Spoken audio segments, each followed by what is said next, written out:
Tatanggalin na rin yung kawayan na yan. Oh, ayan na. Atipan na, bubong na lang. Oh. Ayan na. Ayun, si Coco. Ayun, marbles na ng saging. Nakatan. Oh. Ayun, merienda time. Oh. Ayan na yung kubo. Ate pa na ito. Ayun, may nagtataga pa ng kawayan. Kinulang. Andun, si Derek.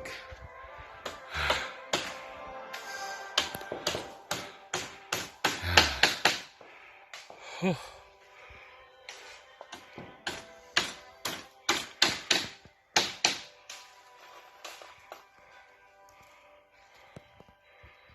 All right.